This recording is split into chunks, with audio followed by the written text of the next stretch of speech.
2023 is an election year in the province of Alberta, and much has changed there in the past 4 years. The governing United Conservative Party has a new leader, Danielle Smith, after now former Premier Jason Kenney stepped down last year after 3 years in power. Now a new book is charting those years, as well as setting the stage for what is to come. Here to talk about Blue Storm, the rise and fall of Jason Kenney, is Duane Bratt, a professor at the Department of Economics, Justice, and Policy Studies at Calgary's Mount Royal University. Welcome, Duane. Good morning, John.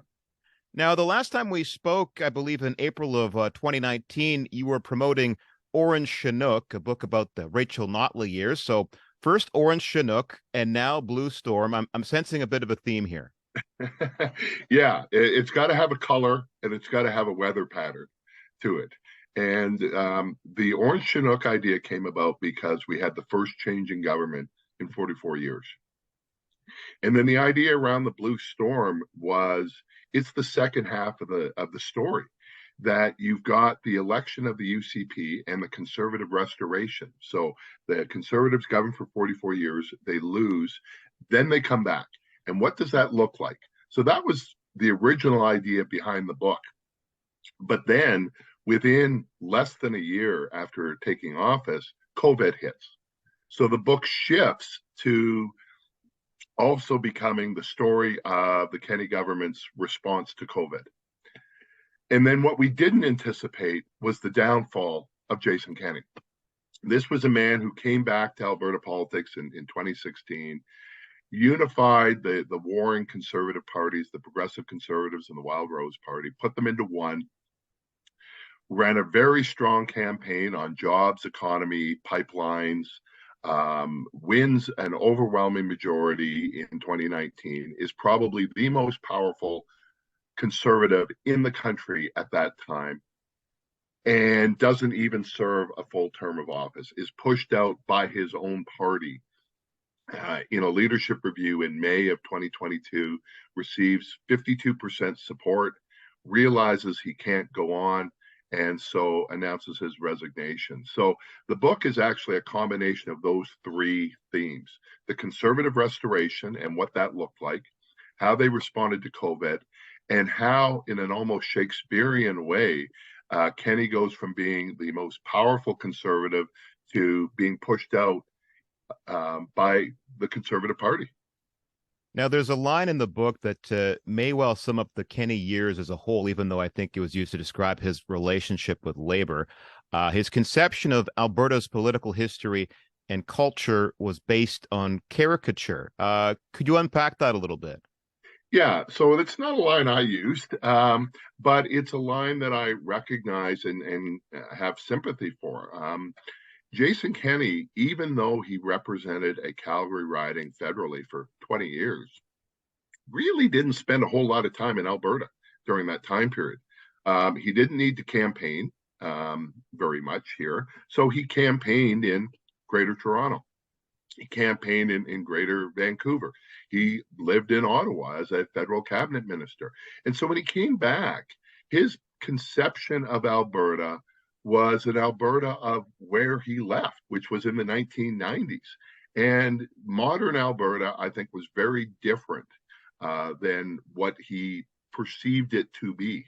And so that the image of him in the pickup truck, and we have a whole chapter dedicated to the truck because the symbolism of the truck is so important, driving around the province, it just didn't fit with who Jason Kenney was. He was playing an actor. He was playing a role. And he got into trouble, I think, because he didn't understand modern day Alberta and surrounded him with staffers who had worked with him in Ottawa, who may have had some Alberta roots, may have been born here or educated here, but hadn't spent a lot of time here. And that became evident over time. Now, you mentioned off the top there COVID-19 and its particular impact on Jason Kenney's grip on power. It split his caucus between those who opposed public health mandates and those who thought he was too slow to respond. And when he did, it was with half measures. Ultimately, is that the story of this government?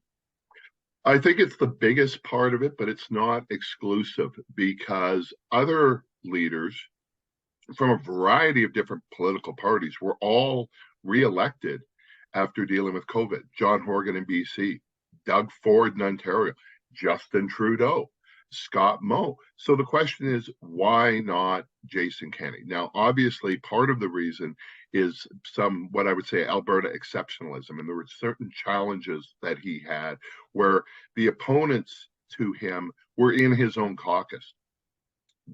So obviously, COVID was a major part of that, but I don't think the whole part of that. I think the other aspects were the leadership style of Jason Kenney. We just talked about how a bit out of touch of Alberta he was, but it was a very top-down government for what was supposed to be a grassroots party. So he had very poor relations with caucus, had few conversations with individual MLAs, seemed almost disdainful of his own people.